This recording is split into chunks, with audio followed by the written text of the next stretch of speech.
Hola, ¿cómo están todos los suscriptores del Nido de la Garza y los que no lo son? Pues para que se conviertan. Quiero compartirles parte del contenido de Sala de Guerra de esta semana, que tuvimos como materia de discusión en las mesas el tema de la inseguridad, de la justicia, de la violencia y sobre todo el perfil del electorado. ¿Cómo vamos a llegar el próximo 2 de junio? Si les parece, arranco con los chavos de Bitácora Social. Antropológicamente, ¿cómo es el votante en Jalisco? Uno de los estados que este año ha sido de los más violentos.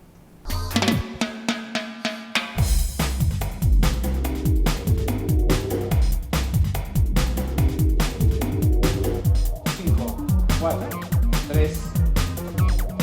Y para entrarle de lleno al tema, ya está conmigo mi compañero Juan Pablo de Leo, socio director de Político MX. ¿Cómo estás, Juanpa? Y por supuesto también, pues los chavos de Bitácora Social, Pablo Camarena. Buenas noches, ¿Cómo Mónica, estás, Pablo? Tania Honorat, bienvenidos. Buenas noches.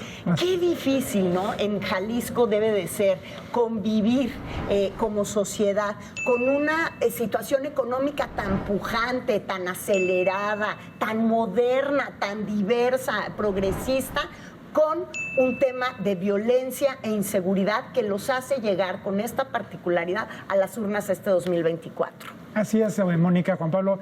Viven en una tensión constante. La realidad es que las personas en Jalisco siempre están entre estos dos polos, ¿no? De lo mexicano, pero también la inseguridad, la gran pujanza económica, tecnológica y demás. Cultural. Y desapariciones. Y han sabido manejarlo. Lo que nosotros hemos visto en los estudios es que saben muy bien cómo negociar con esa realidad y cómo el contexto lo pueden empezar a resolver con una cosa que para mí es fundamental, por ejemplo, el emprendedurismo, ¿no?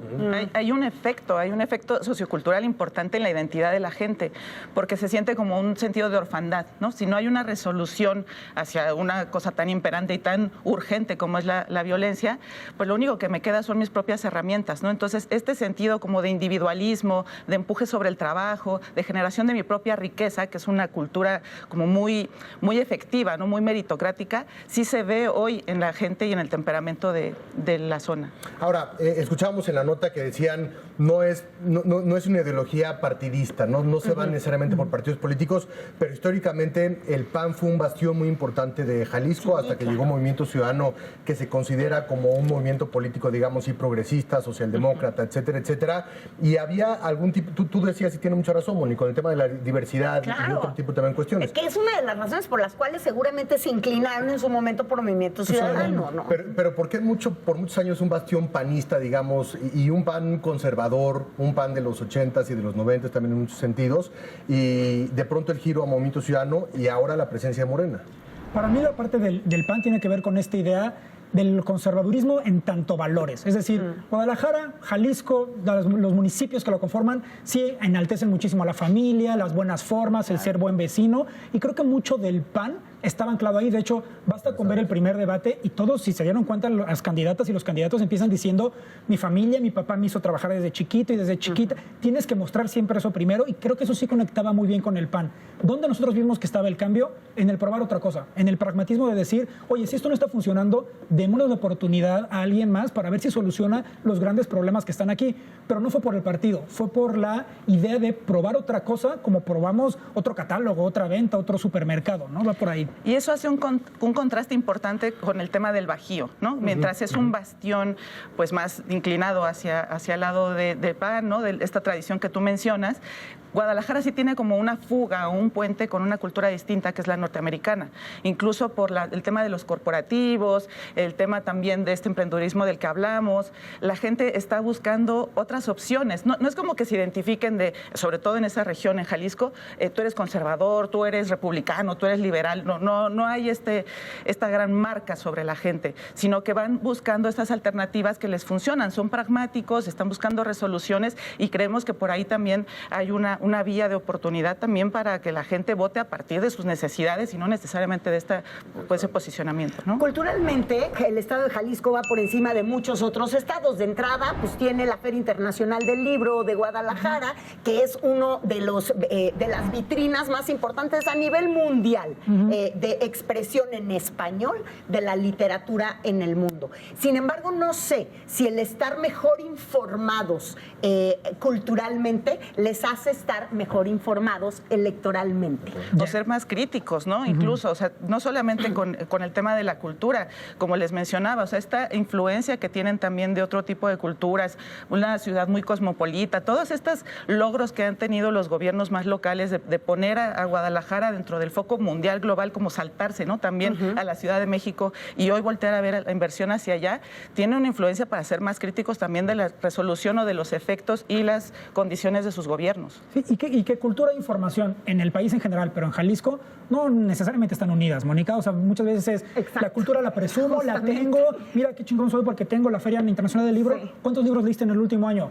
No sé si la Telenotas cuenta, ¿no? Como libro para ponerla, para anotarla. Entonces, yo creo que sí hay que separarlo. No creo que Jalisco sea una sociedad, digamos, que está súper informada en comparación con otros estados de la República, pero sí tiene muchas necesidades y está dispuesto a hacer lo que sea para modificarlas. A ver, nos queda un minuto, pero una última pregunta en ese sentido. Estados como Yucatán, estados como Nuevo León, que de pronto se sienten distanciados del país y que se sienten, digamos, estados distintos y hacen cosas distintas, ¿Jalisco puede entrar, digamos, dentro de esa misma lectura de que es un estado que no va con el país, que tiene gobiernos diferentes, que actúa de manera diferente, o si se sienten, digamos, integrados a la República? No, yo creo que se sienten, perdón, Tania. No, que culturalmente creo que sí reflejan mucho de la mexicanidad, o sea, sí podemos hablar que el arquetipo mexicano está ahí, pero el tema político sí se cuecen aparte, ¿no? Sí, yo creo que se sienten muy cómodos en el espacio en el que están y que eso no les interesa. Para mí es el paradigma de las Chivas. No vamos a ser campeones, pero podemos presumir que tenemos a los 11 mexicanos, ¿no? Muy bien.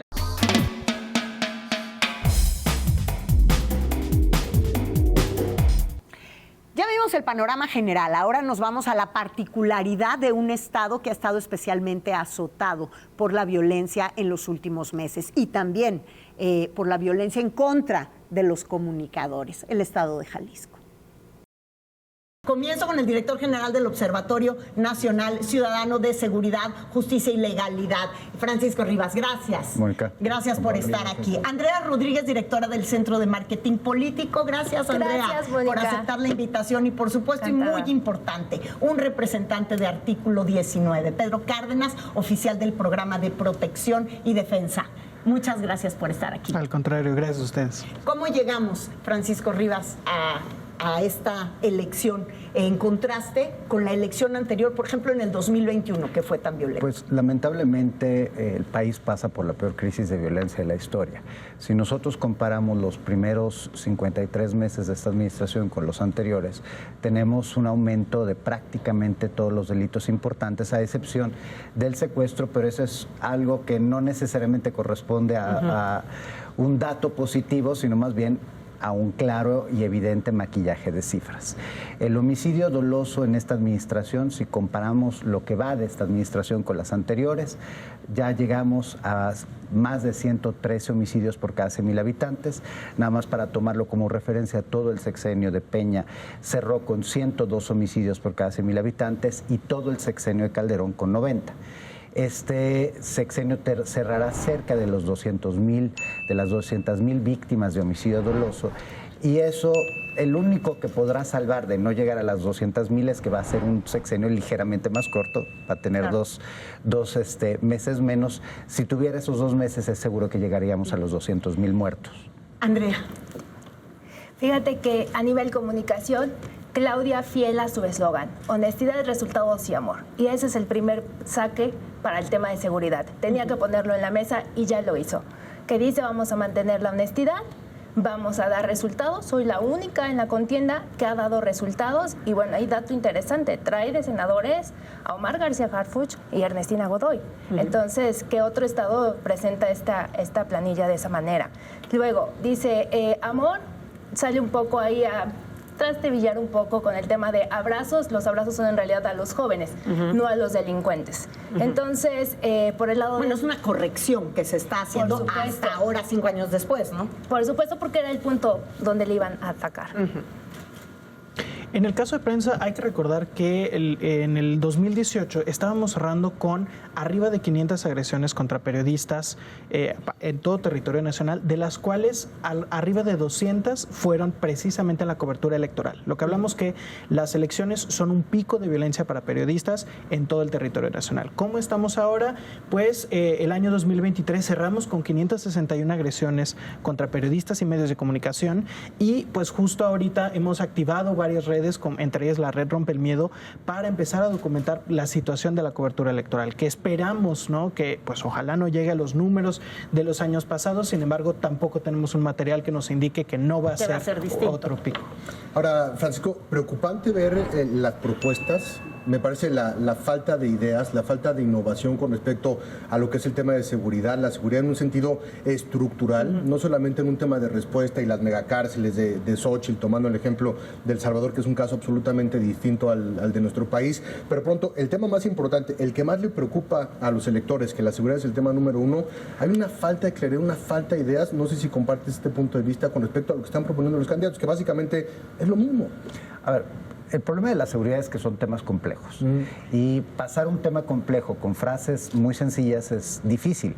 Por eso es tan efectivo el mensaje que ha mandado el presidente, abrazos no balazos, porque ahí también cada quien le pone y se lo imagina como quiere, eso de abrazos no balazos. La realidad es que explicar que hay que generar planes de persecución penal, que tienes que fortalecer instituciones, reformar instituciones, limpiarlas. Que también es un diagnóstico que ya se tiene. Es un diagnóstico que se tiene, no se necesita ciencia especial para entender que tenemos corrupción, ineficiencia, deficiencias institucionales, etcétera, etcétera. El problema es que todas las propuestas pues son extremadamente sencillas. En realidad no conocemos qué es lo que quieren hacer. Porque decir voy a fortalecer una institución no significa absolutamente nada. Fortalecer una institución, ¿cómo? Vamos a trabajar de manera coordinada. Este gobierno desarticuló la coordinación, el Sistema Nacional de Seguridad Pública ya no funciona, el Consejo Nacional de Seguridad Pública es una mera invitación para hablar de nada, los acuerdos ya no se siguen, se recortaron recursos presupuestales, o sea, tenemos hoy un 40% menos de dinero para las fiscalías y policías estatales. Si nosotros comparamos 2018 con 2022, que es el último ejercicio que tenemos ya contabilizado plenamente, por cada 10 pesos que se gastan en 2008, se gastan 8 en el año 2022, y con una característica: de esos 8 que se gastaron, más de 3 se fueron a obras, no a temas de seguridad. Las policías municipales llevan 4 años sin un solo centavo. Entonces, cuando se habla de proyectos, nadie ha hablado de dónde va a salir el dinero, claro. Nadie ha explicado y ahí coincido cómo va contigo, a ser. Francisco, porque justamente, por ejemplo, vemos con Maynes. O sea, su reto ahorita es ganar visibilidad, subir en las encuestas. Entonces, por supuesto que las propuestas van a irse a lo más mediático. Entonces voy a replicar El Salvador, pero entonces voy a hacer esto. Y finalmente no hay una explicación como tal, pero creo que ellos están muy concentrados ahorita en subir sus números. Y finalmente no logran explicar cómo lo van a hacer.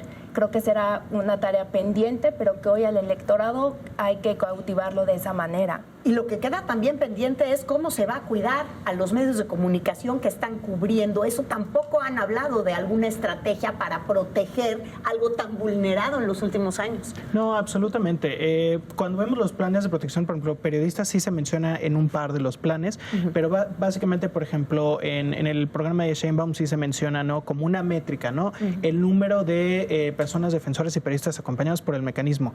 Pero el problema es que si hablamos nada más de números, pues es un arma de doble filo, ¿no? Porque pues si hay más personas solicitando atención a mecanismo, no necesariamente es por mera confianza del gobierno, que puede ser uno de los factores. Puede ser porque la situación sigue empeorando y por lo tanto más periodistas y personas defensoras piden atención, y en cuyo caso es, bueno, ¿qué se está haciendo para fortalecer no solo el mecanismo federal, sino los mecanismos estatales? ¿Qué se va a hacer también con los planes preventivos? ¿Por qué? Porque seguimos teniendo en todos los procesos un tema reactivo. Xóchitl en su plan también menciona el tema de prensa, pero pues simplemente habla como de libertad de expresión, ¿no? Y entonces tampoco sabemos a qué se refiere, y ya como comentaba el compañero, pues ¿qué vamos a hacer? Simplemente es defender a la prensa. Qué bueno, pero ¿cómo? ¿No? este es un reto que han tenido ya 3 administraciones, 3 partidos distintos, ¿no? Y como sea, estamos viendo que seguimos precisamente atorados en un tema que las autoridades y que las candidaturas no le están dando la debida importancia.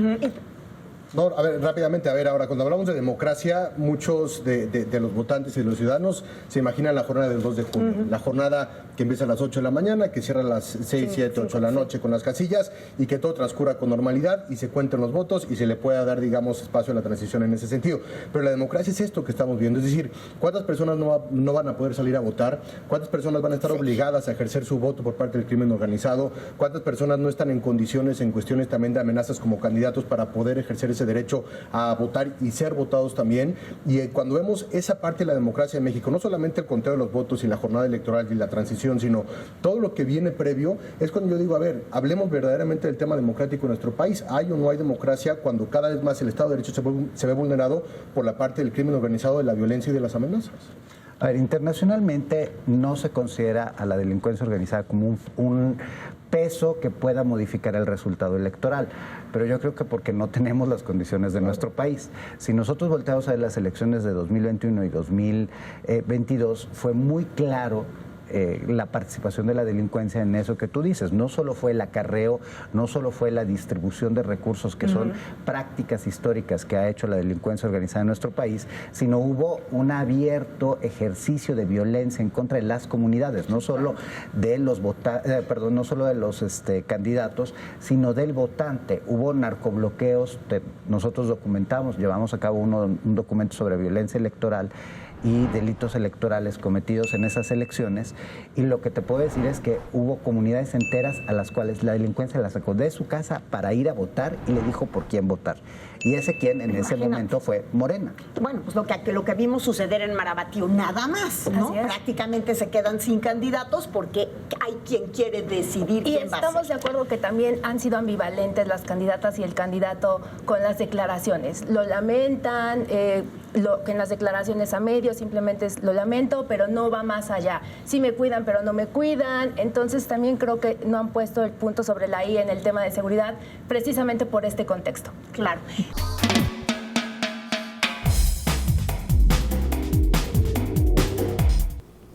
Y desde la visión de los expertos, esos que siempre tienen esos otros datos que no siempre al gobierno le acomodan, ¿cómo llega México en materia de seguridad y justicia a las próximas elecciones? Gracias por continuar con nosotros. Ahora sí le entramos de lleno. ¿Cómo ves tú que llega Jalisco a las urnas el próximo 2 de junio en materia de seguridad? Sin duda, bueno, es una contienda interesante porque es un estado que representa mucho a nivel nacional, pero que además también ha tenido mucha alternancia. Y justo ahora estamos viendo las encuestas que se están moviendo con Claudia Delgadillo, que empieza a avanzar, lo que preocupa a MC, y a Laura Aro, que bueno, ahí está dando batalla junto con un tema interesante, que es la única que está abanderando el tema de la seguridad, por un Jalisco seguro. Y hace una declaración, ya presentó un proyecto donde incluye varios temas de seguridad, que eso, bueno, le da visibilidad, pero también pone sobre la mesa un tema difícil para el Estado, un tema que sin duda manifiesta una problemática real, que por supuesto Lemus, bueno, ha tratado un poco de llevar el tono de una campaña mucho más alegre, mucho más de buenos resultados. Recordemos que el electorado entre Zapopan y Jalisco y Guadalajara son quienes concentran la mayoría de los votantes. En temas de seguridad, el Estado pues está en una situación crítica. Si lo vemos a nivel nacional en tasas, no aparece nunca entre los primeros lugares. Sin embargo, yo traje una tabla que presenta la comparativa sexenal, transeccional, y lo que sí vemos es un incremento importante de los homicidios. Otro aspecto que a mí sí me gustaría reconocer como muy positivo, es el único estado que no ha crecido el número de otros delitos que atentan contra la vida y la integridad personal, que es donde están hoy escondiendo los muertos de este gobierno. Es decir, es gravísimo, pero a nivel nacional ese dato ha crecido enormemente. y no se refleja en el número de homicidios. Otro elemento importante es que el desaparecidos hay una inconsistencia entre lo que presenta la Federación y lo que presenta el Estado.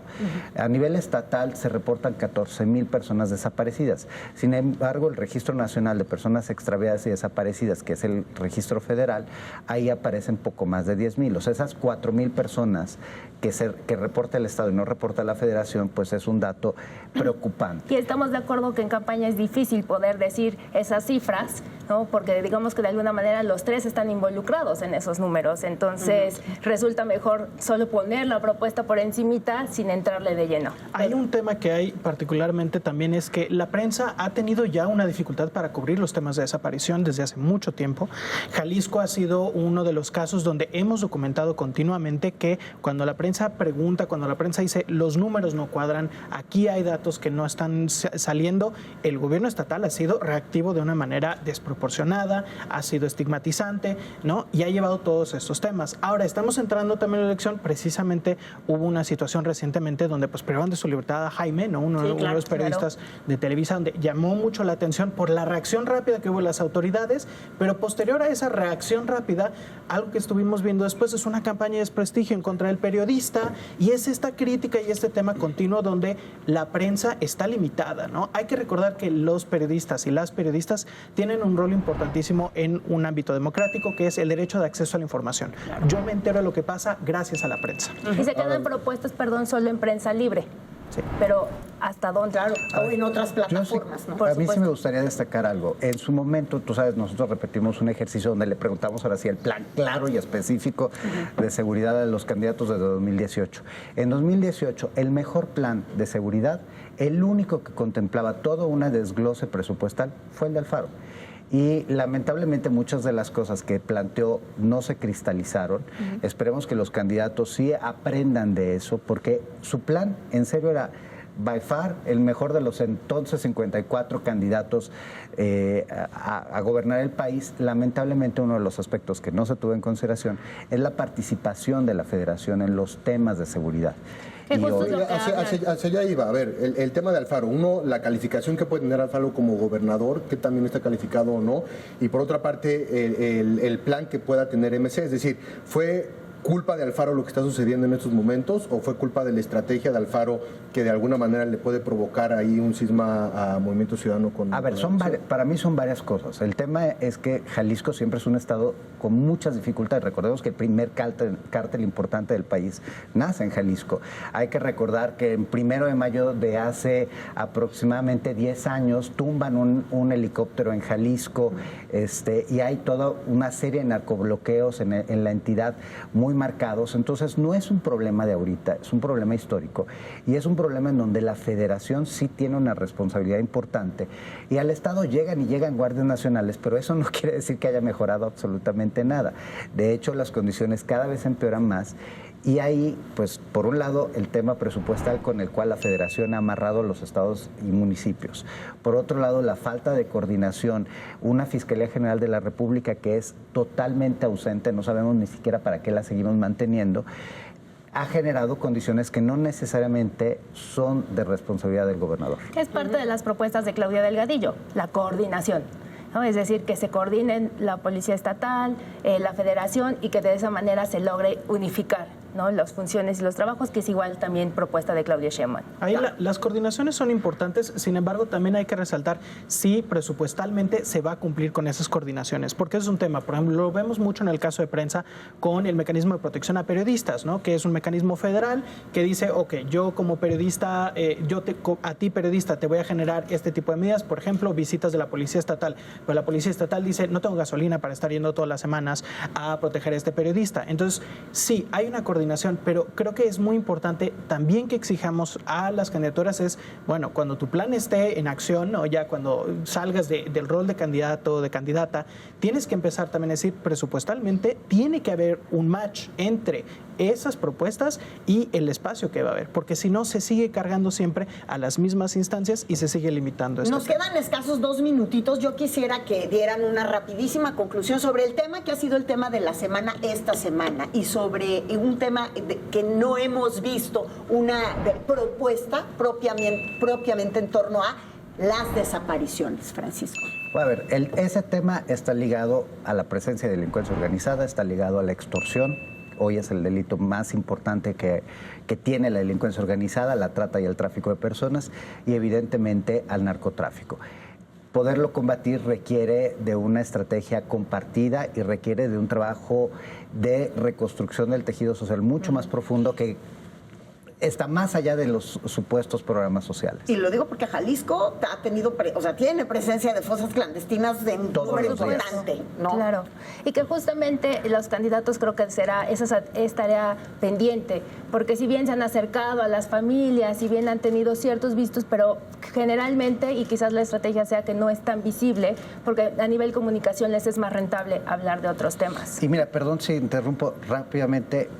El tema de las víctimas es el que ha sido olvidado por todos los candidatos. Claro, no ha habido un y son solo candidato lo cual es a peor. nivel federal o local que yo haya escuchado que hable de las víctimas, y sería, en términos de comunicación, un gran asset que nadie está aprovechando. Hace un par de semanas, inclusive, colectivos y familiares de búsqueda fueron a la Comisión Interamericana de Derechos Humanos para decir: las autoridades estatales, federales, las que sean, no nos consideran personas defensoras de derechos humanos, no nos hacen caso, no nos escuchan, ¿no? Y es, bueno, es que tú eres víctima y en tu rol de víctima no puedes hacer nada, todo nos toca desde acá.